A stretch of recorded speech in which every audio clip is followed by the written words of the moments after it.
చాలా ప్రాముఖ్యమైన సమయంలోకి వచ్చాం. మందిర వార్షికోత్సవాన్ని ఆధారం చేసుకొని కొన్ని విషయాలు పరిగెత్తుకోవడానికి ప్రయత్నం చేస్తాం. మత్తయి సువార్త 16వ అధ్యాయము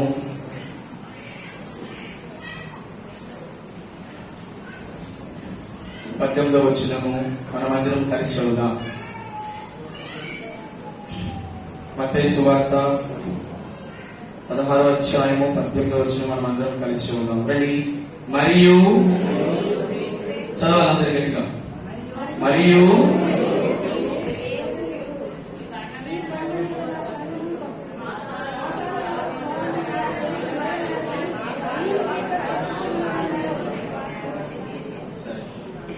పద్ధతి బాగోలేదు, నా పద్ధతిలోకి వస్తాను. రండి, నేను చెప్తాను, నా వెనకట్లు మీరు చెప్పండి. మరియు నీవు పేతురువు, ఈ బండ మీద నా సంఘమును కట్టుదును. ఒక మాట, ఈ బండ మీద నా సంఘమును కట్టుదును. మూడోసారి ముచ్చటగా, ఈ బండ మీద నా సంఘమును కట్టుదును. వాక్య సాయం కొరికే చిన్న ప్రార్థన. పరిశుద్ధుల ప్రేమలకు తండ్రి, మరొక మాటకి ఆశ్రయానికి వస్తున్నాం. మీరే మాట్లాడండి, సహాయం చేయండి.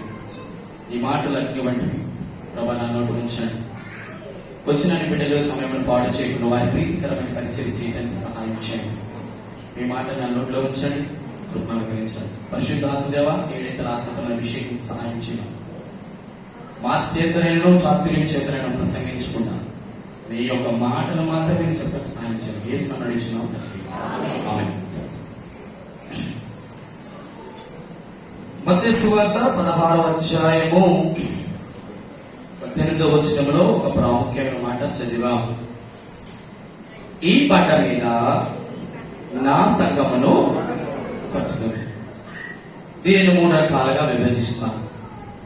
మొదటి విభజన ఈ బండ, 2 నా సంఘమును, 3 కట్టుదును. ఎక్కడ లింక్ మిస్ అవ్వకూడదు. చాలా ప్రాముఖ్యమైనటువంటి, మీరు ఎప్పుడు కూడా బలలో పాల్గొనడానికి వచ్చే ముందు ఈ మందిర వార్షికోత్సవంలో ఈరోజు దేవుడు ఈ సంఘము మీద ఆయన యొక్క ఉద్దేశము, ప్రణాళిక ఈరోజు దేవుడు మాట్లాడతాడు. దయచేసి ఒకరితో ఒకరు మాట్లాడకండి, సైలెంట్ గా ఉండండి. దేవుని వాక్యం మీద ఏకాగ్రత కలిగి ఉండండి. రండి. ఈ బండ మీద నా సంఘమును కట్టుదును. చాలా జాగ్రత్త ఆలకించాలి. ఏ బండ? ఏ సంఘము? ఆయన సంఘం. కట్టుదును. ఎవరు కట్టేది? ఆయనే కడతాడు.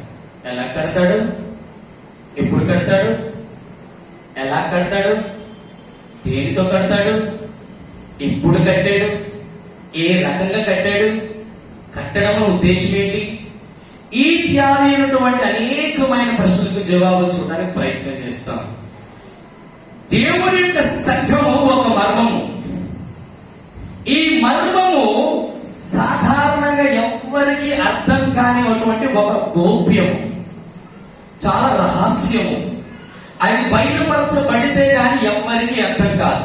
కాబట్టి ఈ సంఘము యొక్క మర్మం అని అపోస్తుడైనటువంటి పౌలుకు తప్ప ఎవరికి ఆ ప్రత్యక్షత అనుగ్రహించబడలేదు. ఈ బండ మీద, ఏ బండ మీద? మొదటి కొరింథీయులకు రాసిన పత్రిక. ఏమిటి ఆ బండ చూడడానికి ప్రయత్నం చేస్తాం. ఒక్కొక్కటి చాలా జాగ్రత్తగా ఫాలో అవ్వాలి. మొదటిది ఏమిటి ఈ బండ చూడండి. మొదటి కొరింథీయులకు రాసిన పత్రిక, మొదటి కొరింథీయులకు రాసిన పత్రిక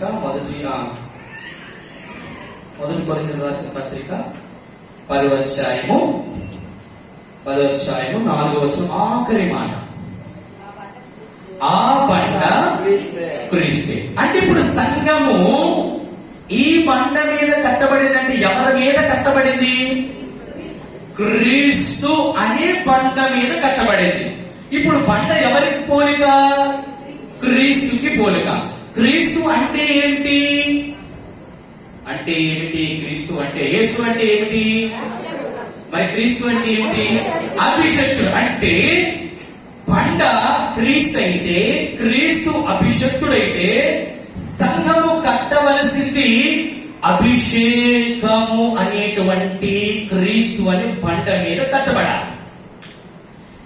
బండ మీద అభిషేకింపబడినటువంటి దాని మీద సంఘము కట్టబడాలంటే ఇప్పుడు ఈ బండ మీద సంఘము ఎట్లా కట్టబడుతుంది?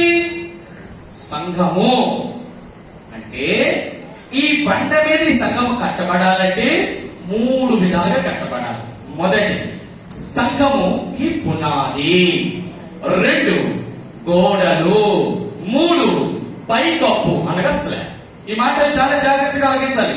ప్రతి దాన్ని మీరు ఆలోచించినట్లయితే దానిలో అంతరార్థాన్ని గమనించవచ్చు.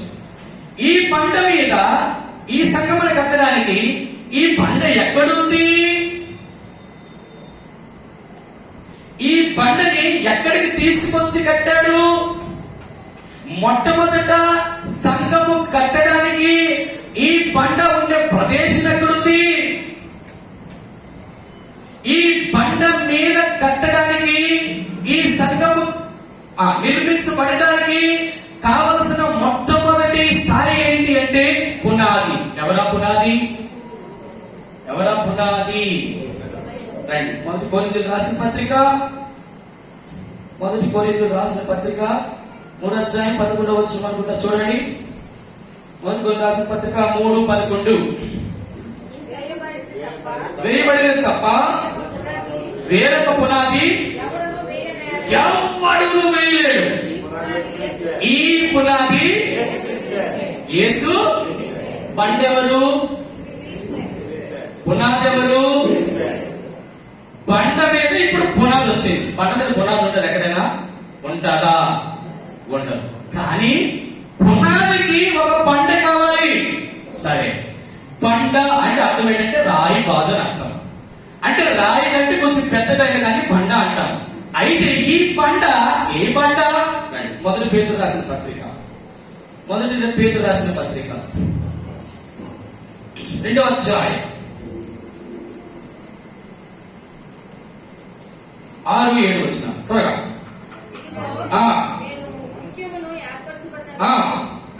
అమూల్యములకు మూలరాత్రి సియోనులో స్థాపించుచున్నాను, ఆయన విశ్వాసం నుంచి ఏ మాత్రం సిగ్గుపడడు అనే మాట లేఖనంలో రాయబడి ఉన్నది.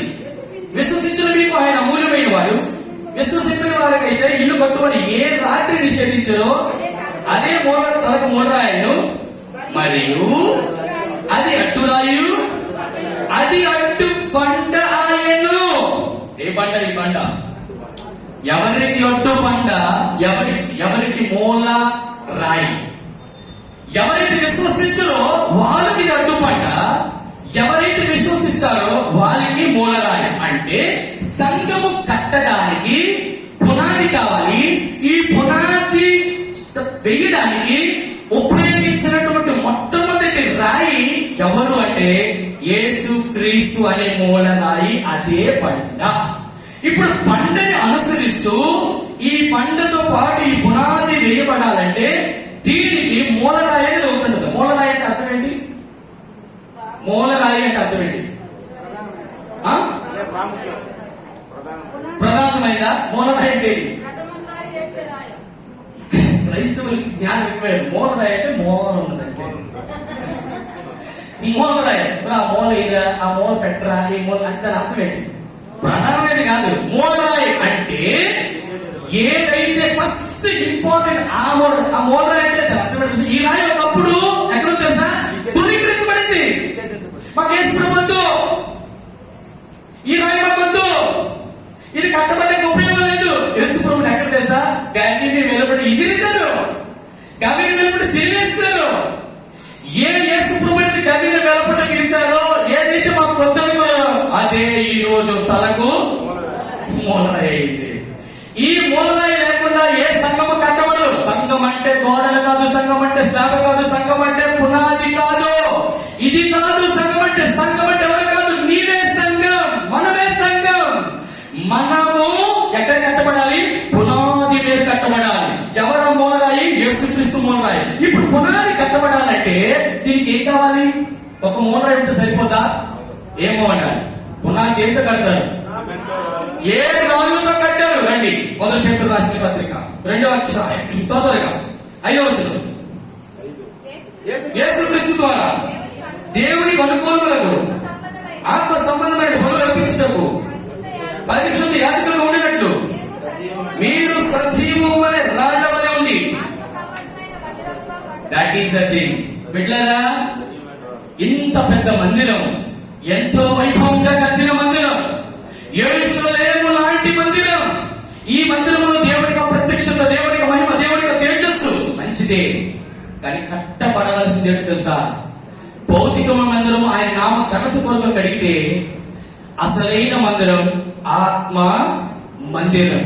ఆత్మ మందిరమును ప్రభు కట్టుచున్నాడు. ఆత్మ నియమము,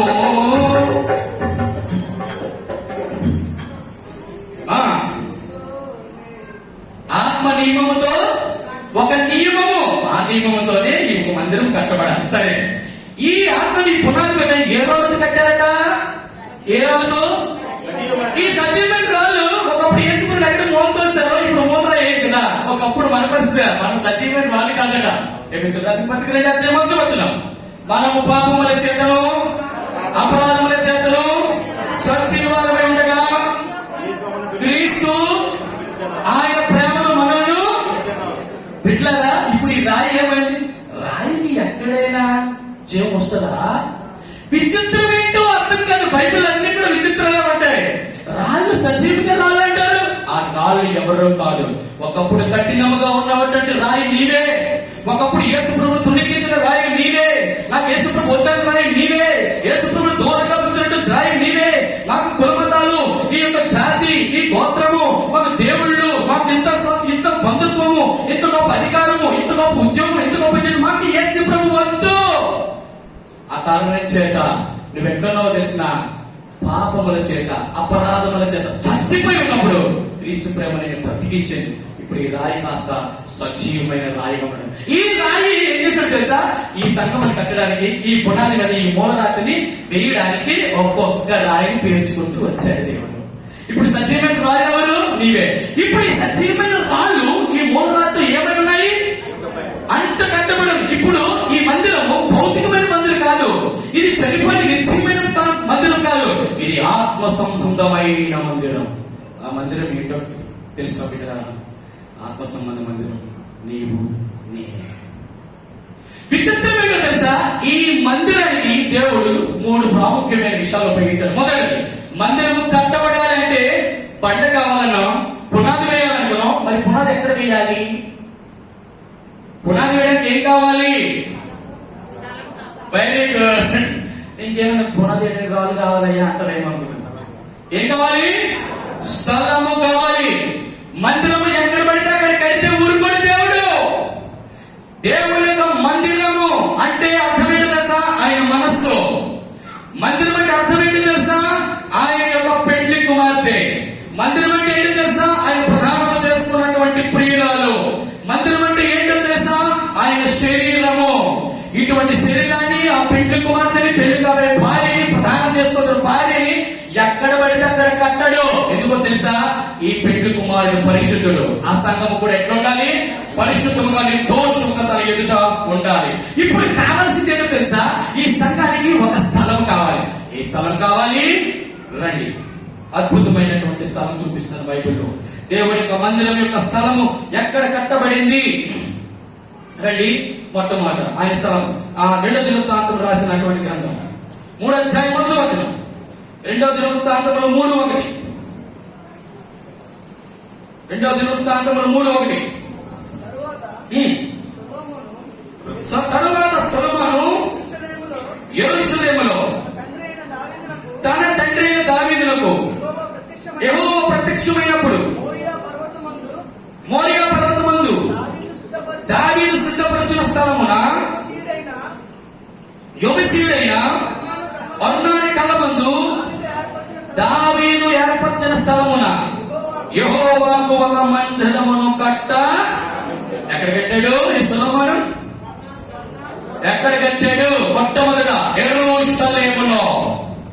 యెరూషలేములో ఎవరికి ప్రత్యక్షమయ్యాడు? దావీదుకు ప్రత్యక్షమయ్యాడు. గుర్తుంచుకోండి, దేవునికి మందిరం కట్టబడాలంటే మొదటిది యెరూషలేములోనే కట్టబడాలి. యెరూషలేములో ప్రత్యక్షత ఉంది. ఆ ప్రత్యక్షత అయిన చోట అది సిద్ధపరచాడు దేవుడు. ఏదైతే సిద్ధపరచాడో దానిని ఏర్పరచాడు. ఆ ఏర్పరిచిన దాని దగ్గర మాత్రము మందిరము, సంఘము కట్టబడాలి. బిడ్డల జ్ఞాపకం చేస్తున్నాడు. మరి మందిరము కట్టబడడానికి స్థలం కావాలి. ఏ స్థలం పట్ల ఆ స్థలంలో కట్టడానికి లేదు.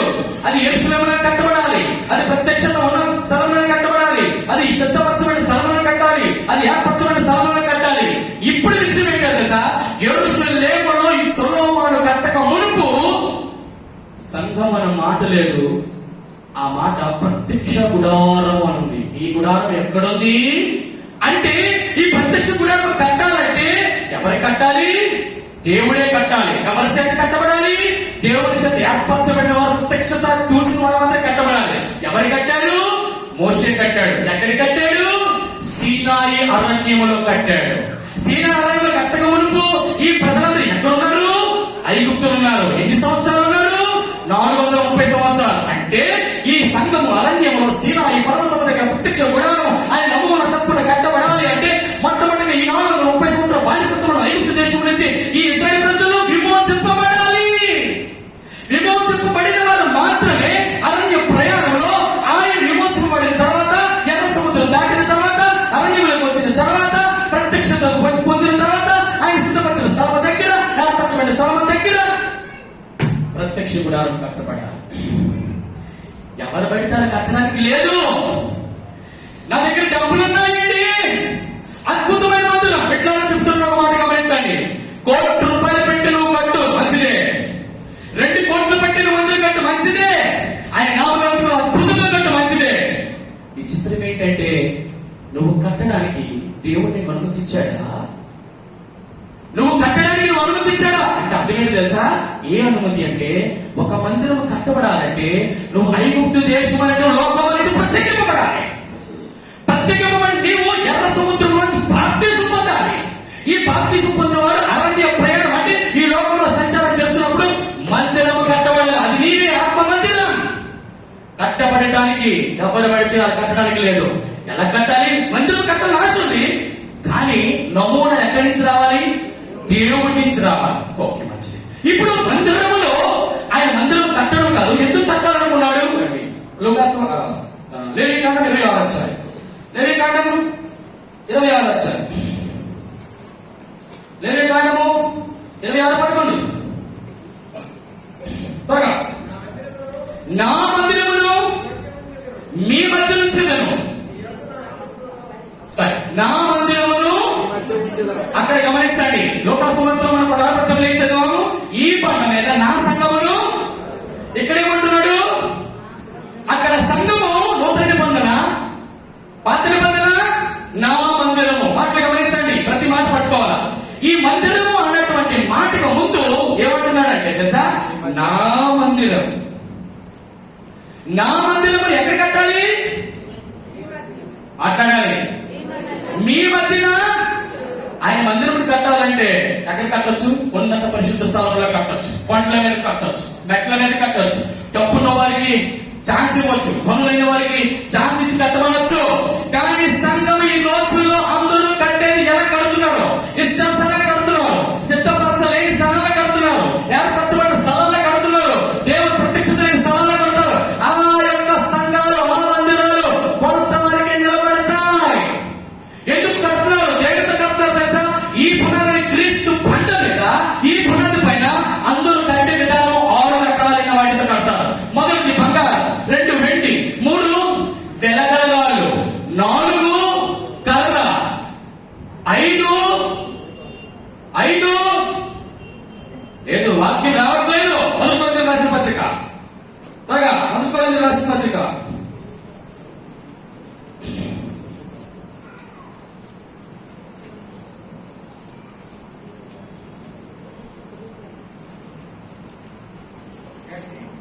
రండి, 1 కొరింథీయులకు రాసిన పత్రిక 3వ అధ్యాయము 13వ వచనం. 12-13. ఎవడైనా ఈ పునాది మీద గమనించండి, ప్రతి మాట ఇంపార్టెంట్. బంగారం, వెండి, వెలగల రాళ్ళు, కర్ర, గట్టి, కొయ్యకాలు మొదలైన వాటితో కట్టిన కదా వాని మన పని కనబడను. ఆ దినము వారిని తేటపరచును, అది అగ్ని చేత బయలుపరచును, మరియు వాని పని ఎట్టిదో ఆ అగ్నియే పరీక్షించును. పునాది మీద ఒకటి కట్టిన పని నిలిచిన వాడు బిడ్డలారా ఇంటున్నది ఈ మాట. పునాది మీద సంఘమును కట్టాలంటే ఎంతో కడుతున్నారు. బంగారంతో కడుతున్నారు, వెండితో కడుతున్నారు, వెలగల రాళ్ళతో కడుతున్నారు, కర్ర, గట్టి, కొయ్యకాలు. విచిత్రం ఏంటో తెలుసా? ఈ పునాది మీద కట్టబడినటువంటి, ఈ పంట మీద కట్టబడుతున్నటువంటి ఈ సంఘములు ఈ 6 పరికరాలతో కట్టినప్పుడట యేసుక్రీస్తు యొక్క అగ్ని తీర్పు వస్తుందట. ఆ తీర్పు వచ్చినప్పుడు ఏ సంఘం ఉంటుంది? అగ్నికి నిలబడేది ఏంటి? బంగారం నిలబడుతుంది, వెండి నిలబడుతుంది, వెలగల రాళ్ళు నిలబడతాయి, గట్టి, కర్ర, కొయ్యకాలు నిలబడదు. ఆ రోజు అగ్ని పరీక్షిస్తుంది. పరీక్షించినప్పుడు తేటపడుతుంది. మొత్తం అంతా ఏమైపోతుంది తెలుసా? ఈ రోజు మందిరాల్లో ప్రపంచ దేశాల్లో ఇన్ని కోట్లు పెట్టి కట్టాను, అన్ని కోట్లు పెట్టుకున్నాను, ఎంతమంది జనం వస్తున్నారు, ఎంతమంది ప్రసంగికులు, ఎంతమంది ఎన్ని చేసినా నీ సంఘం యొక్క విలువ తెలుసా? నీ మందిరంలో ఉన్నవాడు గట్టి, నీ మందిరంలో ఉన్నవాడు కర్ర, నీ తల్లిదండ్రులు వాళ్ళు వెలగల వాళ్ళు కాదు, బంగారం కాదు, వెండి కాదు, వీళ్ళందరూ అగ్ని చేత పరీక్షించబడితే గాలి బూడిదైపోతారు, చేతం ఉండదు. అప్పుడు అంటారు, దేవా నీ నామం అద్భుతం చేయలేదా, నీ నామం ప్రచుపలేదా, నీ నామం స్వస్థకార్యం చేయలేదా, నీ నామం పెద్ద ప్రసంగాలు చేయలేదా, నీ నామం పెద్ద సభలు ఏర్పరచలేదా అంటే ఒక్కటే మాట, నేను మిమ్మలను ఎన్నడను ఎరగను. బిడ్డలారా ఈ మాట మీరు గమనించారా? సంఘం యొక్క ప్రత్యక్షత, దేవుడే సంఘం, ఆ మందిరం యొక్క పునాది ఆయనే పంట అని ఇచ్చాడు. కానీ కట్టే పని ఎవరికి ఇచ్చాడు తెలుసా? దేవుని బిడ్డలకు ఇచ్చాడు. దేవతలు కట్టాలంటే అద్భుతం కట్టగలరు, ఆయన యొక్క పరివారం కట్టమంటే అద్భుతం కట్టగలరు. కానీ విచిత్రం ఏంటి తెలుసా? ఆయన నీకు బహుమతి ఇవ్వాలంట. ఈ రోజు సంఘముని కట్టడానికి నువ్వు ఎక్కడ కడతావు? సిద్ధపరిచిన స్థలంలో కట్టాలి. ఇట్లాగా నీ సంఘము అంటే సంఘము 3 రకాలు. మొదటిది వ్యక్తిగతముగా కట్టబడుట, 2 కుటుంబముగా కట్టబడుట, 3 సంఘముగా కట్టబడుట. సంఘము కట్టబడాలంటే మొదట కుటుంబము కట్టబడాలి. కుటుంబము కట్టబడాలంటే వ్యక్తిగత జీవితం కట్టబడాలి. ఇంకొకటే మాట, ఇప్పుడు వ్యక్తిగతంగా నువ్వు దేనితో కట్టబడుతున్నావు? బంగారము పరిశుద్ధితో కట్టబడుతుందా నీ మందిరం? అనగా నీ దేహమే దేవుని అంటే ఈ ఆలయం నువ్వు దేనితో కట్టాలి? ఇప్పుడు బంగారముతో కట్టాలి. అంటే భౌతిక కనబడే బంగారం కాదు. బంగారము విశ్వాసానికి సూచన. మీ విశ్వాసము అమూల్యమైనటువంటి విశ్వాసము. ఎందుకు అమూల్యమైనది? అది అగ్ని పరీక్ష చేత అది పరీక్షించబడినప్పుడు అది అమూల్యముగా నిలబడుతుంది. కాబట్టి విశ్వాసంతో కట్టబడుతున్నావా? నీ యొక్క దేహాన్ని, ఈ యొక్క మందిరాన్ని ఎంతో కట్టుతున్నావు? విశ్వాసం. ఎటువంటి విశ్వాసం? అన్ని విశ్వాసం నిలబడాలి అగ్ని దగ్గర. అమూల్యమైన విశ్వాసంతో కట్టబడాలి. అంటే ఏదైనా జరగండి నా జీవితంలో ప్రభు కొరకు నేను నిలబడతాను. వెండి దాని అర్థం ఏంటి? విమోచన.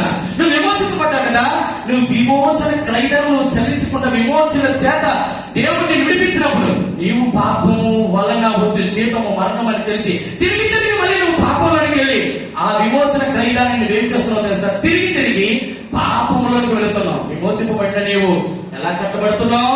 వెలగల రాళ్ళు. ఏంటి వెలగల రాళ్ళు? ఈ వెలగల రాళ్ళు ఏంటి? మొదటిది పరిశుద్ధ విశ్వాసం అయితే, రెండోది విమోచన అయితే, ఈ వెలగల రాళ్ళు దేవుడు నీకు ఇచ్చినటువంటి పరిశుద్ధాత్మ కృపావరాలు.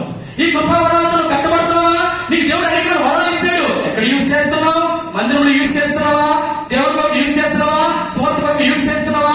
దేవుడి పరిచయం యూజ్ చేస్తున్నావా? ఒకవేళ ఈ 3 ఇంతలుగా నువ్వు కట్టబడకపోతే, అంటే నీ మందిరాన్ని విశ్వాసము లేక పరిశుద్ధంతో కట్టబడాలి. 2 విమోచపబడిన వాడు నువ్వు ఎలా ఉండాలి? విమోచపబడిన దానిలాగా, అంటే అర్థం ఏంటంటే ప్రత్యేకంగా జీవించినట్టు ఉండాలి. 3వది దేవుడు నీకు ఇచ్చిన ఆత్మ సంబంధమైన వరాలు ఉపయోగిస్తూ నీవు మందిరాన్ని కట్టాలి. ఒకవేళ ఇలా కట్టకుండా గంటె, కర్ర, కొయ్యకాలు ఈ 3టితో నువ్వు కడితే, అంటే దాని అర్థం ఏంటో సార్? ప్రార్థన చేస్తే ఇలా ఊపి పట్టుకొని పడేయడం కాదు, మన ఊతగానే పడిపోవడం కాదు. నీ సంఘము స్వస్థత మీద కడితే నిలబడదు, ప్రవచనాల మీద కనబడితే నిలబడదు, అనేకమైన అడ్వర్టైజ్మెంట్ కనబడితే నిలబడదు, నీ అద్భుతమైన రంగు వైభవాలతో కట్టబడాలి.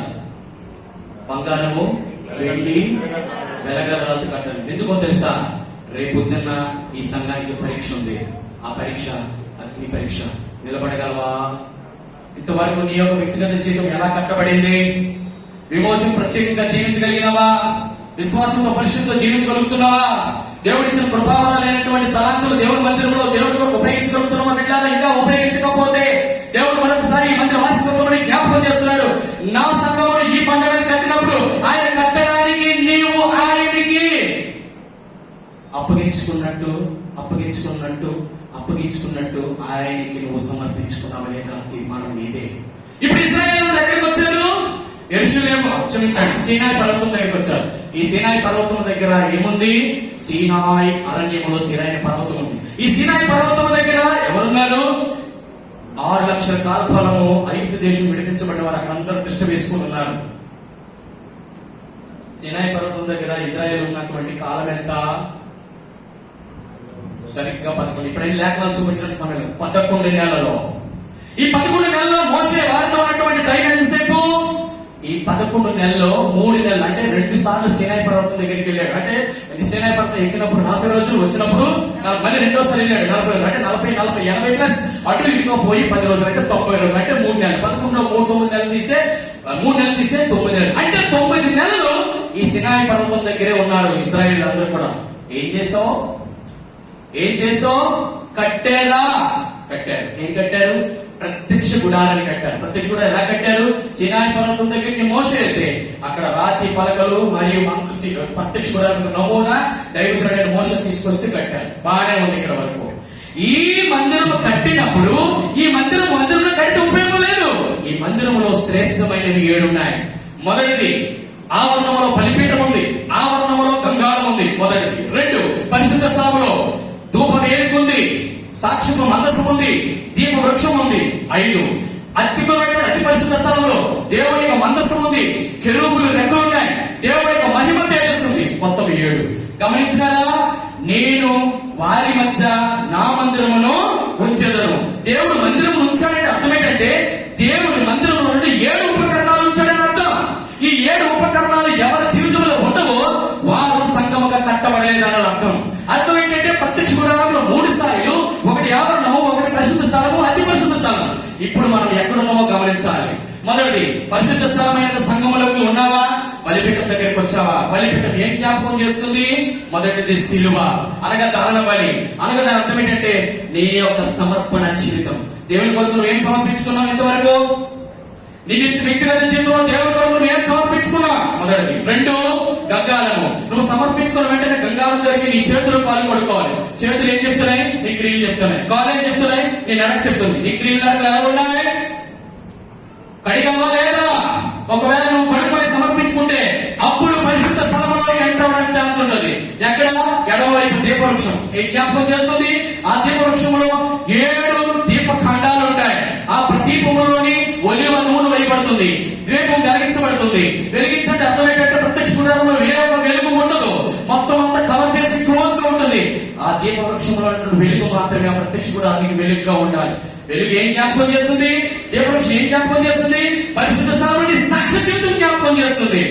ఏమిటి నీ సాక్ష్యం ఈ రోజు మందిరంలో? ఇటు పక్క ఏముంది? సన్నిధి సముఖపు రొట్టెల బల్ల. అంటే అర్థం ఏంటి? ఇటు 6 రొట్టెలు, ఇటు 6 రొట్టెలు, అంటే 12 రొట్టెలు. 12 రొట్టెలు 12 గోత్రాలకి ఆధారం. ఈ రొట్టె ఏం జ్ఞాపకం చేస్తుంది? దేవుని యొక్క వాక్యం. వాక్యం ఉందా నీ ఇంటిలో, నీ వ్యక్తిగతంలో, నీ సంఘంలో ఉన్నదా లేదా? ఆ నిండిపోయిన తర్వాత కొంచెం ముందుకెళ్తే అతి పరిశుద్ధ స్థలానికి ఎంటర్ అవడానికి ముందు దీప వేదిక ఉంది. ఏమి వేదిక? బలిపీఠం మీద ఉన్న నిప్పులు తీసుకొచ్చి యాజకుడు డైరెక్ట్ గా దీప వేదికలు వేస్తే ఆ సువాసనను ఆగ్రహిస్తాడు దేవుడు. అది ఏమి జ్ఞాపకం చేస్తుంది? ప్రార్థనా జీవితం. మీరు గమనించారు 5 విషయాలు. మొదటి బలిపీఠం సమర్పణ, గంగాళము నీ యొక్క వ్యక్తిగత జీవితం పరిశుద్ధత, ఇటుపక్క దీపవృక్షం నీ సాక్ష్యం, ఇటుపక్క సముద్ర రొట్టెల పట్ల దేవుని వాక్యం, ధూప వేదిక, ఎంటర్ నీ ప్రార్థన. ఈ 5 సంఘములు లేవు. ఈ రోజులో సంఘాలు లేవు, ఎక్కడ లేవు. ఈ రోజులో మందిరానికి వస్తారు, సమర్పణ ఉండదు. మందిరానికి వస్తారు, నీ చేతులు, నీ కాళ్ళు, నీ నడక మారాయి, నీ చూపు మారిందా, నీ పద్ధతులు మారాయా, నీ మా ప్రార్థన మారిందా? ఈ రోజుల్లో చాలా మంది మందిరానికి వస్తున్నారు కానీ వారి క్రియలు మారలేదండి, వారి చేతలు మారలేదండి, వారి నడక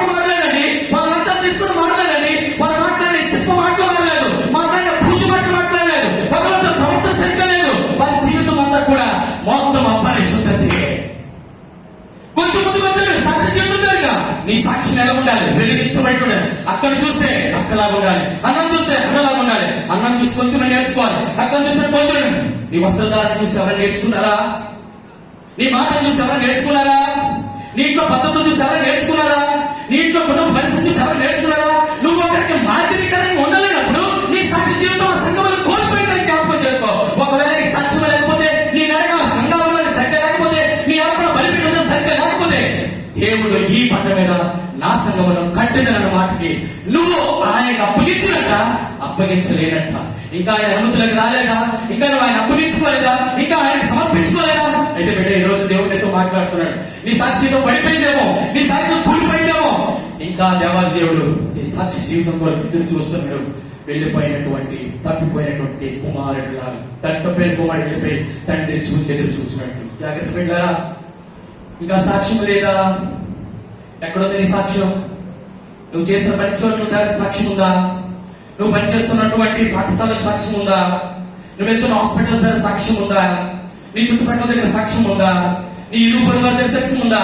నీ సాక్ష్యం చెప్పాలంటే నీ కుటుంబస్తులు చెప్తారు, నీ కుటుంబం చెప్తారు. ఏరా అందరం రాలేదు అని నువ్వు ఇంటి సార్లు చెప్తున్నావు. మా అమ్మ ఏం చేస్తుంది తెలుసా? అది ఆరాధన చేస్తుంది. కరెక్ట్గా 7 గంటలకు వచ్చినప్పుడు సీరియల్ వస్తుంది.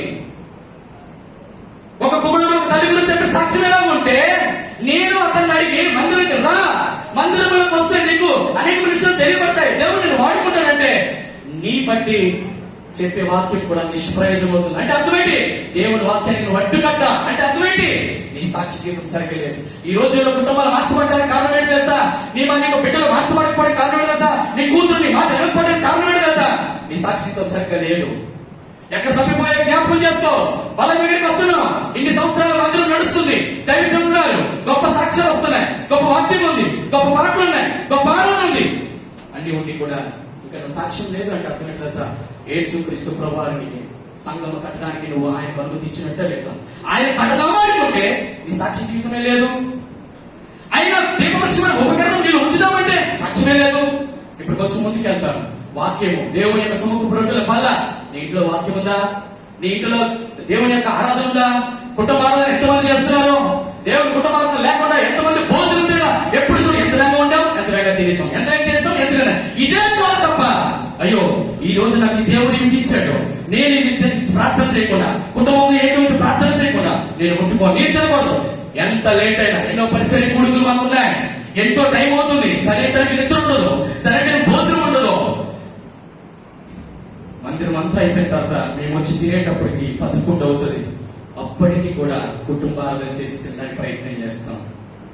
తీర్మానం చూస్తాడండి దేవుడు. వాక్యాలు చెప్పువారు కోకొలలో సాక్ష్యం లేని సేవకులు ఎంతమంది లేరు, సాక్ష్యం లేని విశ్వాసం ఎంతమంది కట్టడానికి దేవుడు అనుమతిస్తావా? సీనాయి పర్వతం నుంచి ఆ మందస్సు ఛాయ వచ్చినప్పుడు అన్ని ఉన్నాయి కదా, ఆ దానికి సాదృశ్యం అనే బ్రతుకులు ఉన్నాయా? కొన్ని అన్ని ఉన్నాయి. ఇప్పుడు ప్రధాన యాజకుడు ఏంటంటే 1 సంవత్సరానికి మందసం దగ్గర మందసంలో ఏమున్నాయి? మందసం అంటే ఏంటి? 3 మాటలు జ్ఞాపకం చేస్తాం. మొదటిది ధర్మశాస్త్రం పలకలు ఉన్నాయి, పర్సన్స్. రెండోది అహరోను చిగురించిన కర్ర. అహరోను ఎవరు? యాజకుడు. It was called a priesthood. మూడోది ఏముంది? మన్నా పాత్ర ఉంది, దట్ ఈస్ కాల్డ్ ప్రొవిజన్. ఈ 3 ఉన్నాయి. ఈ 3 ఉంటేనే మందసం. అంటే ఈ 3 ఎవరు జ్ఞాపకం చేస్తే? మందసం అంటే యేసుక్రీస్తు ప్రభువుని జ్ఞాపకం చేస్తే. అంటే యేసుక్రీస్తు ప్రభువుని ఈ 3 ఉన్నాయి. మందసం ఎక్కడ ఉంటే అక్కడ ఈ 3 ఉన్నట్టు లెక్క. నీ ఇంటిలో మందసం ఉందా? ప్రత్యక్ష కూడా అతి పరిశుద్ధ స్థలము లో మందసం ఉండదు, ఆవరణలో ఉండదు, పరిశుద్ధ స్థలం ఉండదు. ఇప్పుడు అతి పరిశుద్ధమైనది ఏంటి అంటే నీ హృదయమే. దేవుడికి అతి పరిశుద్ధమైన స్థలం ఏంటి? సిద్ధపరిచిన స్థలం ఏంటి? ఏర్పరచుకున్న స్థలం ఏంటి? ప్రత్యక్షత కలిగిన స్థలం ఏంటంటే నీ హృదయమే. ఒకప్పుడు నీ హృదయం కఠినమైంది, నీ హృదయం మోసగలది, నీ హృదయం రోయగలది, నీ హృదయం పండబారిపోయినటువంటి హృదయాన్ని దేవుడు ఏం చేస్తుంది తెలుసా? మాంస హృదయం. అందులో దేవుడు ఉండాలనుకున్నాడు. నా కుమారుడా నీ హృదయం నాకు, నా హృదయం నీ దేహం, నీ హృదయం నీ ఆస్తి, నీ కుమారుడా నీ బంగారు నాకేం అడగలేదు దేవుడు, నీ హృదయాన్ని అడిగాడు. ఈ హృదయంలో ఉండటానికి నీవు అతి పరిశుద్ధమైనటువంటి స్థలంలో ఉంటే అక్కడికి వచ్చి దేవుడు దృష్టిని అక్కడ ఉంటాడు. అంటే ఆయన అంటే మందసం అక్కడ ఉందని అర్థం. మందసములు ఏమున్నాయి? 3 ధర్మశాస్త్ర పలకలు. ధర్మశాస్త్ర పలకలు అంటే వాక్యం. నీ హృదయంలో వాక్యం ఉందా? దేవాన్ని ఎదుట నేను పాపము చేయకూడనట్లు నా హృదయంలో నీ వాక్యమును ఉంచుకున్నాను. వారితో ఎవడైనా హృదయంలో పాపము లక్ష్యం చేస్తే వారి మానవి ఆలకించడం దేవుడు అంటే అర్థం ఏంటి? దేవుడు వాక్యం లేకుండా వాక్యం ఎప్పుడైతే లేదో పాపం హృదయంలోకి వస్తుంది. ఈ హృదయంలో పాపం ప్రార్థన చేస్తే ఎప్పటికీ దేవుడు నీ యొక్క మనవని ఆలకించడం అంటే అర్థం ఏంటంటే సంఘముగా ఇంకా నువ్వు వ్యక్తిగతంగా కట్టబడలేదు. రెండు, యాజకత్వ పరిచర్య. అదురు అన్ని కథలు ఉన్నాయి, పని కదా అందులో హోరు కర్రే చిగురించింది అంటే అర్థం ఏంటి? నీవు చేసినటువంటి పరిచర్యలో జీవం ఉండాలి. యాజకత్వం ఎవరిని పిలిచాడు దేవుడు? చీకట్లో ఉన్నట్టు మనందరూ వెలుగులో పిలిచిన గుణాత్సవం ప్రచురణ చేయబోతాం. ఆయన రాజులైన యాజక, we are the kingly priesthood. మనమందరం రాజులైన యాజక సమూహం అంట. నువ్వు ముందు రాజు కావాలంటే ముందు యాజకత్వం చేయాలి. దేవాదేవుడు రాజు, అక్కడ సింహాసనం రాజుగా అధిష్ఠించాలి. సింహాసనం కూర్చున్నాడు తండ్రి దగ్గర అంటే ముందు ఇక్కడ ఎలా వచ్చాడు? దాసుడుగా వచ్చాడు. ఏం చేశాడు? యాజకత్వం చేశాడు. అంటే అర్థం ఏంటి? పరిచర్య చేశాడు. బిడ్డలారా ఎంతమంది పరిచర్య చేస్తున్నాడు? దైవజనుడు మాట నిలబడి రండి మందిరంలోకి అని అంటే ఎంతమంది రాగలుగుతున్నారు? ఎంత అర్పించుకుంటావు, ఎంత నువ్వు దేవుడిని సమర్పించుకుంటావు? నేను నా దేవుని మందిరములో విడవము, అందులో మందిరంలో మేము తగిన పని చేస్తాం దేవుడి కొరకు అని నువ్వు సమర్పణ ఎంత? నీ యాజకత్వ పరిచర్య విలువ ఎంత? ఎంతసేపు ఎన్నిసార్లు దేవుడి మందిరికి వచ్చావు? ఎంత పరిచర్య చేసావు? ఎన్నిసార్లు దేవుడి ఉపకరణాలు క్లీన్ చేసావు? ఎన్నిసార్లు చేపలు ఎత్తావు? ఎన్నిసార్లు వంటలు వండావు? ఎన్నిసార్లు వచ్చిన ప్రజల్ని ఆహ్వానించావు? ఎంతమందిని పలకరించావు? నీ హృదయంలో కపటము కల్మషము, నీ హృదయంలో కోపము పగ లేకుండా ఎంతమంది పలకరించావు? ఇదంతా పరిచర్య. అన్నిటికంటే ముఖ్యంగా నీ పొరుగు వారికి, నీ ఇరుగు పొరుగు వారికి, నీ యొక్క ఇంట్లో నీ బంధువులకి, నీ యొక్క రక్త సంబంధానికి అందరూ నరకం వెళ్ళిపోతారన్న సంగతి తెలుసు. ఎంతమంది దేవుని గురించి ప్రకటన చేసావు? ఎంతమందికి స్వార్థ ప్రకటించావు? ఇదంతా పరిచర్య కాదా? ఇది యాజకత్వం కాదా? నీవు అతి పరిశుద్ధ స్థలంలో మందసంలో అహోరాలు చికిత్స కర్రలా ఉన్నావా? దేవుడు మందిరాన్ని కడతాడు, లేకపోతే కట్టడు. మూడు, మన్నాగల పాత్ర అంటే 40 సంవత్సరాల అరణ్యములో నడిచినప్పుడు ఆ రోజు ఎవరైనా కాలు ఓసినట్టు అనిపించిందా? బట్టలు నలిగినట్టు అనిపించిందా? అరే బట్టలు నలగకుండా కాళ్ళు వారకుండా ఎలాగంటూ బలం వచ్చిందంటే అది పరలోకపు ఆహారం, అనగా జీవ ఆహారము. అది దేవుడు అనుగ్రహించిన ఆహారము, అది పైనుంచి వచ్చిన ఆహారము. ఈ ఆహారం ఏంటో తెలుసా? దేవుని వాక్యం రోజు నువ్వు భుజిస్తున్నావా లేదా? అంటే దేవుని వాక్యం రోజు చదువుతున్నావా? ఎంత తింటావు? మనిషికి తగ్గట్టు తినాలా. ఎందుకు తినాలా? వెనకాతల సిద్ధపాటు ఉంది. నువ్వు అక్కడికి నడడం కాదు, వెనకాతల నీ భార్య ఉంది. నడిపించగలుగుతున్నావా? బిడ్డలు ఉన్నారు, నడిపించగలుగుతున్నారా? రక్షణ నడిపించగలుగుతారా? ఎక్కడ నడిపించాలి? ముందుకు నడిపించాలి. ఎక్కడికి వెళ్ళాలి? కణానికి వెళ్ళాలి. కణాలు ఏముంది? సీయోను ఉంది. ఏంటది? మందిరం. అక్కడ దేవుడిని కడతాడు. దేవుని మందిరం కట్టడం ఎక్కడ ప్రారంభించబడింది? సీనాయి దగ్గర మొదలైనటువంటి ప్రస్తావన ఈ రోజు సీయోను ప్రార్థన మందిరం నరసన్నపేట వరకు వచ్చింది. దేవుడు బిడ్డలారా, ఈ మందిరంలో ఈ 7 ఇంతలా ఉపకరణాలకి సాదృశ్యం ఉన్న నీ యొక్క విషయాలు సరిగా ఉండాలి. బలిపీఠం జ్ఞాపకం చేస్తున్నాం. సమర్పణ, నీ సమర్పణ విలువ ఎంత? దేవుని కొరకు ఎంత సమర్పించుకున్నావు నువ్వు? 2, నీ నడక, నీ చేతలు జాగ్రత్తగా ఉన్నాయో లేదో చూసుకో. 3, నీ సాక్ష్యం ఎలా ఉందో చూసుకో. 4, దేవుని వాక్యంతో నీ అనుభవం ఎంతసేపో చూసుకో. 5, దేవునితో నువ్వు కలిపెట్ట ప్రార్థన సమయం ఎంతో చూసుకో. 6వది క్షమించండి 6వది మందసము పైన మహిమ. ఇవన్నీ ఉంటే ప్రత్యక్ష గుడారం ఉన్నా, ఈ ఉపకరణాలన్నీ మందిరం ప్రత్యక్ష గుడారం ఉన్నా ఒకటి లేకపోతే ఉపయోగం లేదు. ఏంటో తెలుసా? పైనుంచి మేఘము వలె ఆయన మందిరమును తేజస్సు నింపాలి. ఈ పరిశుద్ధాత్మ దేవుడు రాకపోతే ఈ సంఘాలు కట్టబడవు. ఎంతసేపు కట్టగలరు? ఎంతమంది కట్టగలరు? ఎలా కట్టగలరు? కట్టువాడు ఆయనే. సరే, ఎంతవరకు వచ్చాం? మనం సిద్ధపరిచిన స్థలము వరకు వచ్చాం. ఇన్ని చూస్తూ వచ్చాం. సమయం అయిపోతుంది బిడ్డ. 5-10 నిమిషాలు. సిద్ధపరిచిన స్థలం దగ్గర కట్టిన తర్వాత దేవుడు ఏం చేస్తాడో తెలుసా? ఆయన దేనితో కడతాడని జ్ఞాపకం చేస్తాం. చెప్పాను కదా, చాలా మంది కట్టడాలు వేరు, దేవుడు ఇచ్చిన వాటితో కట్టడం వేరు. రండి, దేవుడు దేనితో కట్టడాలో చూస్తాం. రండి.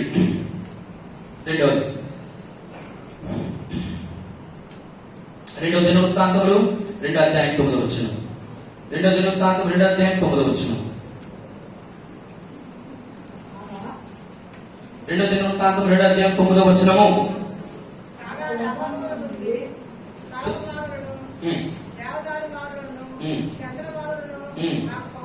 మరొకసారి చదువుతారా? 2వ దినవృత్తాంతములు 2వ అధ్యాయం 9వ వచనము. కాగా ఆ, లెబానోను నుండి లెబనోను నుండి శరళపు ప్రాణులు, శరళపు ప్రాణులు, దేవదారు ప్రాణులు, దేవదారు ప్రాణులు, చందనపు ప్రాణులను చంద్రపు ప్రాణులు నాకు పంపుము. పంపుము. నేను కట్టించబోవు మందిరము నేను కట్టింపబోవు మందిరము గొప్పదిగాను గొప్పదిగాను ఆశ్చర్యకరముగాను ఉండును కనుక నాకు ప్రాణులు విస్తారముగా సిద్ధపరచుటకై. బిడ్డలారా, దేవుని మందిరము కట్టాలంటే దేవుడు ఉపయోగించినటువంటి 3 ప్రాణులు. మొదటి ప్రాణం ఏంటి? దేవదారు ప్రాణం. 2వ ప్రాణం ఏంటి? సరళపు ప్రాణం. 3వ ప్రాణం ఏంటి? చందనపు ప్రాణం. ఏం జ్ఞాపకం చేస్తుంది? దేవదారు ప్రాణులు ఏం జ్ఞాపకం చేస్తుంది? సరళపు ప్రాణం ఏం జ్ఞాపకం చేస్తుంది? చంద్రపు ప్రాణం ఏం చేస్తుంది? 3 ఆత్మ సంబంధమైన మందిరం కట్టబడి ఆత్మ సంబంధమైన విషయాలు తెలిసి చూడాలి. మొదటిది సరళపు ప్రాణులు దేనికి ఉపయోగిస్తారు? రండి ఆ మాట చూపిస్తాను. సరళపు ప్రాణులు దేనికి ఉపయోగించబడ్డాయి? త్వరగా సరళపు ప్రాణులు.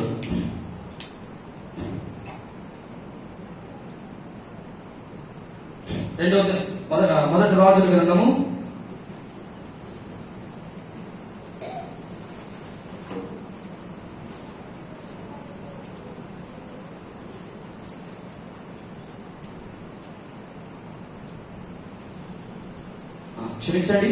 2వ సమూయేలు గ్రంథం 6వ అధ్యాయం 5వ వచనం చూడండి. 2వ సమూయేలు గ్రంథం 6వ అధ్యాయం 5వ వచనం. త్వరగా సమయం అయిపోతుంది. దావీదును ఇశ్రాయేలు అందరూ చేయబడిన ఆ మాటలు గమనించండి. సరళపు వృక్షం యొక్క కర్రతో చేయబడిన నానా విధములైన స్వరమండలం, తంబుర, పెద్ద తాళములను వారికిచ్చు యెహోవా సన్నిధిని నాటి మాటలు. బిడ్డలారా, సరళపు ప్రాణులు దేవుని మందిరములో దేని కొరకు దావీదు ఉపయోగించాడు? దేని కొరకు ఉపయోగించాడు? కర్రలు. ఆ సరళపు ప్రాణులు దేనికి ఉపయోగించాడంటే దేవుని మందిరంలో వాయిద్యాలు వాయించుట కొరకు ఉపయోగించాడు. వాయిద్యాలు దేనికి? ఆరాధించుట కొరకు. అంటే అర్థం ఏమిటి? సరళపు ప్రాణులు. ప్రాణు ఎవరిని జ్ఞాపకం చేస్తుంది? మనిషినే. అతడు నీటి కాలం ఎవరు నాటబడిన ఫలించు చెట్టు, ప్రాణు, వృక్షం అన్ని మనమే. ఇప్పుడు మందిరములో నువ్వు ఎలా ఉన్నావు? సరళపు ప్రాణులాగా ఉంటే నువ్వు ఏ విధంగా మార్చబడాలంటే ఒక మంచి ఆరాధికుడుగా మార్చబడాలి. ఈరోజు ఎంతమంది దేవుని ఆరాధన చేస్తున్నారు? దేవుడు నాకు ఉద్యోగం ఇచ్చాడండి, మంచి జీతం ఇచ్చాడండి, మంచి వైభక్తులు కలిగినటువంటి భార్యను ఇచ్చాడని అన్నిటి మందిని ఆరాధన చేస్తావు. కానీ జగత్తు పునాది వేయబడక మునుపు దేవుడు తన ప్రేమలో నిన్ను ఏర్పరచుకున్నావు. ప్రభా, పాతాళానికి వెళ్ళిపోవలసిన నన్ను మరణం నుంచి తప్పించి నన్ను నీ పరిచర్యకు వాడుకుంటున్నావు, నీ బిడ్డగా చేస్తున్నావు, నీవు రక్షణ ఇచ్చావు. ప్రభా, అందరిని బట్టి ఎంతమంది రక్షణను బట్టి ఆరాధన చేస్తారో తెలుసా? అసలు రక్షణ విలువేంటో తెలిస్తే వీటన్నిటిని పక్క పెడతావు. ఏది? భౌతికమైన ఆశీర్వాదాలు పక్కన పెడతావు, ఆత్మ సంబంధమైన ఆశీర్వాదాలన్నింటిని బట్టి దేవుడిని ఆరాధన చేస్తావు. చాలా మంది జీవితాల్లో ఆరాధన ఎట్లయిపోయిందో తెలుసా? భౌతికమైన అవసరతలు దేవుడిని తీరిస్తే భౌతికమైనటువంటి నీడ్స్ అన్ని కూడా అది తీర్చబడితే అప్పుడు దేవుని ఆరాధిస్తాం. బిడ్డ, నీ ఆరాధన ఎట్లుండాలో తెలుసా? ఒకే ఒక మాట, ఏమైనాను ఏది జరిగినను నా జీవితంలో కరువు వచ్చినా, శ్రమ వచ్చినా, వస్త్రహీనతలు వచ్చినా, ఏదొచ్చినా నువ్వేం చేయాలి? దేవుణ్ణి నా జీవిత కాలం అంతా యెహోవా మందిరంలో నివాసం చేసేందుకు నా మందిర ఆవరణలో చూడవాలని నా శరీరం ఏమవుతుంది? కేకలు వేస్తుందట దావీదు అంటాడు. ఇట్లాగా దేవుని ఆరాధన చేయడానికి నీ హృదయం అట్లుందా? నువ్వు సరళపు ప్రాణులాగా ఉండాలని దేవుడు కోరబడతా ఉన్నాడు. రెండవది ఏ ప్రాణం? దేవదారు. దేవదారు ప్రాణం అంటే ఏమిటో తెలిసినా రండి ఆ మాట దేనికి ఎందుకు ఉపయోగించాడో చూద్దాం. దేవదారు ప్రాణులు ఎస్కేల్ గ్రంథం 27:5. ఎస్కేల్ గ్రంథము 27వ అధ్యాయం 5వ వచనం. SQL 27th chapter 5th verse. త్వరగా ఎస్కేల్ 27:5.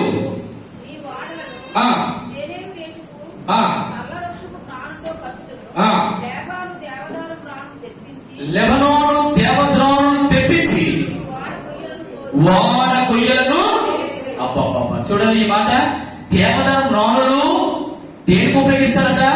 వాడలు తయారు చేయడం. ఆ రోజులో సొలొమోను వాడలు చేయడానికి దేవదారు ప్రాణులు ఉపయోగించారు. మొదటి తెలుసా సార్, అది నీటిలో ఎంత వేసినా ఎన్ని రోజులు ఇచ్చినా తడుస్తుంది తప్ప ఆ సముద్రంలో ఉన్న ఒక్క నీటి చుక్క కూడా ఆ వాడలోనికి రానివ్వదు. ఇదేం జ్ఞాపకం చేస్తుంది తెలుసా? సముద్రం అనే లోకంలోనే ఉంటుంది బ్రోను, కానీ సముద్రంలో నీరు మాత్రం ఆ వాడలోనికి రానివ్వదు. అంటే అర్థమేంటి? ఆ దేవదారు ప్రాణులు నీరే, ఆ దేవదారు ప్రాణులు మనమే. మనం ఈ సముద్రం అనేటువంటి ఈ లోకంలో ఉన్నప్పుడు నువ్వు ఎట్లుండాలంటే సముద్రం అనేటువంటి పాపము, సముద్రంలో లోకాశ, సముద్రం లోకంలో అనేటువంటి శరీరాశ, నేత్రాశ, జీవటము, ఈ లక్షణమైనటువంటి వాడలోనికి రాకూడదు. రానట్టుగా ఇది ఏం చేస్తుంది తెలుసా? ప్రత్యేక పరుస్తుంది. దేవధర్మాన్ని ఏం జ్ఞాపకం చేస్తుందా? నీ యొక్క ప్రత్యేక జీవితాన్ని జ్ఞాపకం చేస్తుంది. Are you being like that? దేవుడిని ప్రత్యేకపరిచాడు కదా, దేవుడి కొరకు ప్రత్యేకంగా జీవించగలుగుతున్నావా? దేవుడి కొరకు ప్రతిష్టంగా జీవించగలుగుతున్నావా? దేవుడి కొరకు వరపడికి తీసుకున్నావు, వాగ్దానం తీసుకున్నావు, ఆ జన్మని మొదటి తారీఖున వాగ్దానం తీసుకున్నావు, ఆ వాగ్దానం కొరకు నువ్వు నిలబడుతున్నావా? నీకు సమర్పణలో నిలబడుతున్నావా? ఆ సమర్పణ నిలబడుకుంటా దేవుడి యొక్క భక్తితో దేవుడితో రాజీ పడిపోతున్నావా? రాజీ పడిన భక్తి ఎవరైతే చూస్తారో వాళ్ళు దేవుడు దేవదారు ప్రాణులాగా తన మందిరమును కట్టడానికి ఉపయోగిస్తాడు. మొదటి సర్వపురాణు నీవే దేవుడు ఆరాధికుడిగా మారాలని కోరబడుతున్నావు. ఆ దేవదారు పురాణం నీవే ప్రత్యేకమైన జీవితంలో ఉండాలని కోరబడుతున్నావు. మూడవ రాను రండి, చంద్రపురాణం దేనికి ఉపయోగిస్తారు? చంద్రపు ప్రాణులు త్వరగా మొదటి రాజుల గ్రంథం 10:12. మొదటి రాజులు 10:12. First Kings 10:12. ఈ చంద్రపు మ్రాణుల చేత మందిరమునకును స్తంభములను సితారాలను బాబా, ఈ యొక్క చందనపు రాణులట ఈ సంఘమునకు లేక ఈ మందిరానికి స్తంభములు చేయడానికి ఉపయోగిస్తారట. అంటే పెట్టారా? ఈ చందనపు రాణులు నీవే, ఈ స్తంభములు. ఈ స్తంభములు రండి, మొదటి తిమోతి రాసిన పత్రిక త్వరగా, మొదటి తిమోతి రాసిన పత్రిక, మొదటి తిమోతి రాసిన పత్రిక రండి, 3వ అధ్యాయం 15వ వచనం. దేవుని మొదటి తిమోతి రాసిన పత్రిక 3వ అధ్యాయం 15వ వచనం. దేవుని మందిరంలో అనగా జీవముగా దేవుని సంఘములో సొమ్మును ఎలాగ ప్రవర్తింపవలనో అది నీకు తెలియవాలని ఈ సంగతి నీకు రాయిస్తున్నాను. ఆ సంఘము సత్యమును స్తంభమును ఆధారములై బిడ్డా, ఈరోజు దేవుడు నిన్ను కట్టాలనుకుంటున్నాడు. నీ వ్యక్తిగత జీవితాన్ని, నీ కుటుంబ జీవితాన్ని కట్టాలనుకుంటాడు. ఈ సంఘ జీవితాన్ని కట్టాలనుకుంటే నువ్వు ఎట్లా మారబడాలో తెలుసా? ఎలా మారబడాలి? చందనపు మ్రాణుల్లాగా మార. ఆ చందనపు మ్రాణులు ఏంటో తెలుసా? ఇది ఎరుపు రంగులో ఉంటది. చందనము అంటే దాని అర్థం ఏంటో తెలుసా? ఇది సువాసన కలిగిన జీవితం. అంటే అర్థమేంటి? ఇది సాక్ష్య జీవితం. ఈ మందిరంలోని సాక్ష్యం ఏంటి? అక్క మందిరానికి ఆదివారం పూట వస్తుంది, కానీ ఎట్లుంటో తెలుసా? నీకు ఇంటి దగ్గరికి వెళ్ళి చూడండి అన్నా, ఆ అత్త కోడలు ఇద్దరు దైవభక్తి కలిగినప్పుడు దేవుడి మందిరానికి వస్తారనుకుంటారు కదా. ఒక్కసారి బుధవారం మంగళవారం నీకు సెలవు ఒక్కసారి చూడండి అన్న, ఆ అత్త కోడలు ఎంత ప్రేమ ఉంటుంది తెలుసా? ఈ అత్త లోపాలని ఈ కోడలు, ఈ కోడలు లోపాలని ఈ అత్త, ఇద్దరు రోజు తిట్టుకోవడమే. ఏమిటి నీ సాక్ష్యం? చుట్టుప్రక్కల ఒక దైవమైన రూపంలో ఉండడం చేత కాదా నీకు?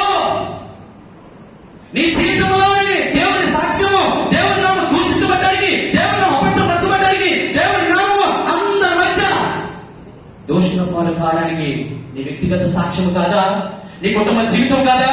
ఏ కోడలారా, మీ అత్తలని ఎక్కడ మీరు లోపడ్డారు? ఏ అత్తలారా, నీ కోడల్ని ఎంతగా ప్రేమిస్తున్నారు? ఎప్పుడు నీ కూతురు అనుకుంటావు? ఇంటికి వచ్చిన కోడలు నీ కూతురులో చూడడం చేత కాదా? దేవుని మందిరంలో, దేవుని సంఘంలో ఒక సాక్ష్యంగా నిలబడాలంటే దేవుని వాక్యం నీకేం చదివిస్తుంది తెలుసా? రూతుని తన కోడల తన అత్తయ్యటువంటి దైవని ఎట్లా ప్రేమించింది తెలుసా? తన బిడ్డలు చనిపోయినా, ఇక నాకు బిడ్డలు లేరు నిలుపు అని చెప్పే వార్పలా కాదట, రూతులాగా. ఏదో కోడలైనా మీరు ఎప్పుడైనా అట్లాంటి తీర్మానం చేసుకున్నారా? ఎప్పుడైనా అత్తల్ని కోడలు ఎట్లా చూడాలి తెలుసా? నా అత్త అనారోగ్యంతో బాధపడుతుంది, నా అత్త వృద్ధాప్యంలో ఉంది, నా అత్త పని చేసుకోలేకపోతుంది, అయ్యో నా అత్తకి నేను సేవ చేయాలి, నా అత్తకి నేను నా దగ్గర చూసుకోవాలి, తన అనారోగ్యం వచ్చినా, బాధ వచ్చినా, ఏదొచ్చినా, వ్యాధులు వచ్చినా నేను దగ్గర చూసుకోవాలి. అలాగని తీర్మానం ఉందా? ఆ సాక్ష్యం నీ గురించి నీ అత్త కదా. ఓ కోడలారా, నీ గురించి మీ అత్త అట్లా సాక్ష్యం కదా, నా కోడలు మంచిది కాదండి, నా మీద ఎప్పుడైతే చెప్పుకుంటుంది, కోడలారా అత్తలారా జ్ఞాపకం చేస్తున్నాను, నీ ఇంటి గుట్టు బయటికి చెప్తే అది దేవునికి అవమానం. ఏ రోజు నా అత్త గురించి ప్రార్థన చేసావా, నా అత్త మనసు మార్చుదేవా. ఏ అత్తలారా ఎప్పుడైనా కోడల గురించి ప్రార్థన చేశారా, నా కోడల మనసు మార్చుదేవా. అట్లా కాదు, నువ్వేంటి నేనేంటి, నేనేంటి నువ్వేంటి, ఎప్పుడు ఇదే కొనుక్కుంటే దేవుని నామాన్ని మీరు కనపరిచినట్ట, ఆయన నామాన్ని అన్నించడం మధ్య దోషణ పాలు చేసినట్ట. బిడ్డలారా, ఎంతకాలం నీ జీవితంలో ఈ సాక్ష్యం బ్రతుకుతావు, ఈ బండ మీద నా సంఘం కట్టుతావు. దేవుడు ఎప్పుడు కట్టగలడు. నీ సాక్షి జీవితం సరిగ్గా లేనప్పుడు, నీ వ్యక్తిగత జీవితమే కట్టబడలేనప్పుడు, కుటుంబ జీవితం కట్టబడలేనప్పుడు సంఘాన్ని దేవుడు ఎలా కడతాడు అనుకున్నారు? చందన పురాణులు సువాసన సాక్ష్యానికి పోలిక, దేవదారు పురాణులు ప్రత్యేక జీవితానికి పోలిక, సరళపు రాణులు ఆరాధికుడు పోలిక. నీ జీవితంలో ఆరాధన ఉందా? ప్రత్యేక జీవితం ఉందా? చందన పురాణం సాక్ష్యం ఉందా? ఆఖరిది అన్నిటికంటే ప్రాముఖ్యం, దేవుడు ఉపయోగించిన రాళ్ళు. నేను చాలా ఈ మాటలు గమనించండి, ఈ విషయాలు చాలా అద్భుతమైన మాటలు. బిడ్డలారా, ఈ విషయాలు మీరు తెలుసుకోవడానికి నేర్చుకోవడానికి దేవుడు నాకు ఇచ్చిన కొన్ని తలంపుల్ని మీతో పంచుకుంటున్నాను. ఆఖరిది దేవుడు తేనెతో కట్టాలనుకుంటాడు. రండి ఆ మాటలు కూడా చూడడానికి ప్రయత్నం చేస్తాం. రండి మొదటి రాజుల గ్రంథం 5వ అధ్యాయం 17వ వచనం. మొదటి రాజుల గ్రంథం 5వ అధ్యాయము 17వ వచనం. రాజు సదరీగా వారి మందిరం యొక్క పునాదిని చాలా జాగ్రత్తగా వినండి, చెక్కిన రాళ్లతో వేయటకు, గొప్ప రాళ్లను, మిక్కిలి వెలగల రాళ్లను తెప్పించి. దేని కొరకు? మందిరము మూలరాతి కట్టినప్పుడు ఆయన ఒక రాయి యూజ్ చేశాడట. ఏ రాయి అది? మూలరాయి. అదే క్రీస్తు కదా. దాని తర్వాత రాయి సజీవమైన రాలే కదా. ఈ సజీవమైన రాళ్ళను మారాలంటే నువ్వు ఆయన ప్రేమ చేత బ్రతికించబడ్డావు. బ్రతికించబడే తర్వాత ఈ రాయి పక్కన ఉండు ఉండు ఉండు అంటే ఉంటదా రాయి? దీనికి ఏం పడాలో తెలుసా? చెక్కాలి దేవుడు. రాళ్ళు దేంతో చెక్తారు? శుద్ధి. నీ మాట నీ వాక్యము బండను బద్దలు చేయు శుద్ధి వంటిది. అంటే దేవుని వాక్యం చేత ఈ రాయి ఏం చేయబడుతుంది? చెక్కబడుతుంది. ఎందుకు చెక్కబడాలి అంటే వరుస క్రమంలో చక్కగా నేను అక్కడ ఉండను, నేను ఎలా ఉండను, నాకు ఇది అవసరం లేదు, నాకు ఇది బాగుంది. దేవుని మందిరంలో నీకే పరిచయం దయచేయడం అప్పగిస్తే దాన్ని నిల్చుంటాను నమ్మకంగా. నీ నమ్మకత్వాన్ని బిడ్డలారా ఇప్పుడు గమనించండి. ఎప్పుడో బక్సీ గారు ప్రత్యక్షత, ఎంతో మంది కలెక్టర్స్, ఎంతో మంది ఆఫీసర్స్, ఉన్నత ఉద్యోగస్తులు సైతము చెప్పులు స్టాండ్ దగ్గర ఉంటారంటే మీరు నమ్ముతారా? మందిరంలో ఆదివారం మందిరానికి వచ్చేటప్పుడు పెద్ద పెద్ద కలెక్టర్స్, పెద్ద పెద్ద దైవజనులు, దేవుళ్ళు, మంచి ఇష్టాకర్షులు, భక్తి పనులు, బిడ్డలు వచ్చే సమయానికి బాత్రూమ్స్ అన్ని నిండిపోతే ఆ యొక్క సెప్టిక్ ట్యాంకులు దిగి ఆ బకెట్స్ తో మొత్తం కల్మషాన్ని బయటికి పిలిచిన వాళ్ళు ఉన్నారని తెలుసా మీకు? దేని కొరకు? లోకరీత్యా వాళ్ళు ఐఏఎస్ ఆఫీసర్స్, యూపీఎస్ ఎగ్జామ్స్ ఉన్నతమైన అధికారులు. దేని కొరకు? ఎవరి కొరకు? దేని కొరకు తెలుసా? ఇక్కడ వచ్చినటువంటి మందిరంలో అయ్యో అక్కోళ్ళు వెళ్తారు, అన్నలు వెళ్తారు, వాళ్ళకి వాసన రాకూడదు, వాళ్ళకి శుభ్రంగా ఉండాలి. ఎంతో మంది క్రైమ్ చెల్లించేవారు ఎప్పుడో ఉన్నారు. ఆ దర్శనం ఈ రోజు మరి కంటిన్యూ అవుతుంది.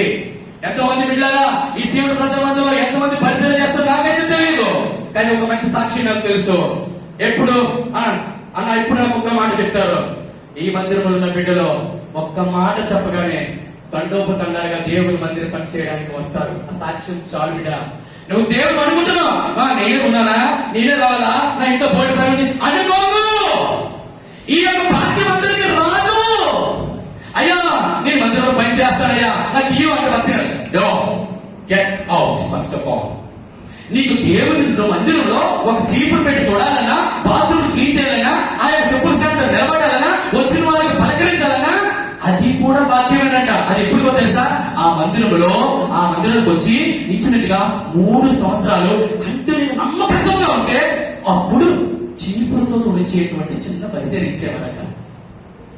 కానీ ఈ రోజు కాదు, వచ్చిన వెంటనే దెయ్యోత్రఫీ లాగా నాకు ప్రధానత్వం కావాలి, నాకు వాక్యం చెప్పడానికి 4 మొక్కలు నీకు వాక్యం చెప్పడం వచ్చేస్తే దేవుడిని ప్రత్యక్షత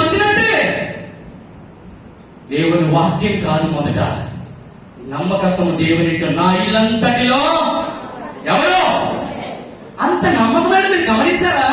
అంత ప్రత్యక్షమైన సినాయి పర్వతం అంత ప్రత్యక్ష గుడాలని అంత చక్కగా నిర్మించినటువంటి మోషేకి ఒక చిన్న మాట ద్వారా పరలోక రాజ్యం ఇవ్వలేదంటే దేవుడు నమ్మకత్వానికి ఇచ్చే విలువ ఎంత? నీ జీవితంలో నమ్మకం ఉండగలుగుతావా? దేవుడు మీద పాస్టర్ నన్ను ఎప్పుడు పట్టించుకోరండి, పాస్టర్ గారు మా ఇంటికి రావండి, పాస్టర్ గారు మాకు మాట్లాడండి, పాస్టర్ గారు కావాల్సిన ఆలకిస్తారండి కాదు. దయచేసి సేవకుడి యొక్క పరిస్థితులు చూడండి. సేవకుడికి బోల్డ్ వ్యవహారం ఉంటుంది. అనేక మంది ఆత్మల గురించి ప్రార్థించడం బాధ్యత ఉంటుంది, వాక్యం సిద్ధపరచడం బాధ్యత ఉంటుంది, మంత్రులు బాధ్యత ఉంటుంది, గృహ పరిస్థితి బాధ్యత ఉంటుంది. ఈ రోజు నీ దగ్గరికి లేకపోతే ఎప్పుడు సండే స్కూల్ బ్యాచ్ లా ఉండకూడదు. మా ఇంటికి రాలేదు, నీ ఇంటికి వచ్చిన రోజులు మర్చిపోవద్దు దైవజనుడు. ఈ రోజు నువ్వు దేవుని ఒక ఒలివ చెట్లగా ఒక ఉన్నత పరిశుద్ధ స్థలంలో శిఖరగ్రాహం చేసినటువంటి ఒక ఉన్నత ప్రస్తుతమైన నువ్వు ఉన్నటువంటి నిన్ను ఈ రోజు దేవుడు నిన్ను దైవజనుడు అర్థం చేసుకున్నటువంటి పరిపక్వతలో తీసుకెళ్ళినప్పుడు మరి నశించిపోయిన గొర్రెల విషయంలో సేవకుడు బాధ్యత వహించాలా లేక? ఆయన అక్కడికి వెళ్ళినప్పుడు సేవకులు అనాలి, నీ నోటి నుంచి ఒక మాట్లాడలేదు, అయ్యగారు అన్నా ప్లీజ్ నా ఇంటికి రాకపోయినా పర్లేదు, మీరు వచ్చినా రాకపోయినా కాదు. ఎందుకో తెలుసా, చాలా మంది కొత్తగా నూతన మందిరానికి చాలా మంది నూతనంగా వస్తున్నారు. వారి ఇంటికి వెళ్ళండి, వారి వాక్యం చెప్పండి, వారిని బోధించండి, మేము ప్రార్థన చేస్తాం అంటూ నువ్వు దైవజనుడికి ప్రోత్సాహకరంగా ఉంటావా? ఈ రోజు రాగడు, సేవకుడి మీద రాగడు, మందిరం మీద రాగడు, దేవుడు వాక్యం మీద రాగడు, అంటే దేవుడు నిన్ను బట్టి వాక్యం చెప్తున్నావా? నీ వ్యక్తిగత మాకు తెలుసా? నీ సత్యత మాకు తెలుసా? దేవుడు ఏది మాట్లాడమంటే దేవుడు ఇక్కడ పుల్పిట్ నుంచి దేవుడు యొక్క కంఠస్థం నుంచి ఏది మాట్లాడుతుందో అది నీ హృదయంలోకి వెళ్ళినప్పుడు సరి చేసుకోవడం ఎందుకు? కత్తించబడినప్పుడు నీ హృదయంలో దాన్ని ఉంచుకోకుండా దేవాలయాన్ని సరి చేయని ఒక తీర్మానం రాలేదు. ఆయన ఏమన్నాడు? నా కోసం వాక్యం చెప్పాడు, ఇలాగా చెప్పాడు, అలా చెప్పాడు. మందిరం మీద అలిగితే, సేవకుల మీద అలిగితే, పరిచయం మీద అలిగితే ఈ బండ మీద నా సంఘము నేను కట్టను. బండ ఉంది, సిద్ధపరిచే స్థలాలు ఉన్నాయి, కలప ఉంది, రాళ్ళు ఉన్నాయి. నేను అప్పగించుకుంటే ఈ బండ మీద నా సంఘమును పెడతాను. తీర్మానం ఇదే. దేవుడు వాక్యం తీర్చుకున్నాను. ఆమేన్.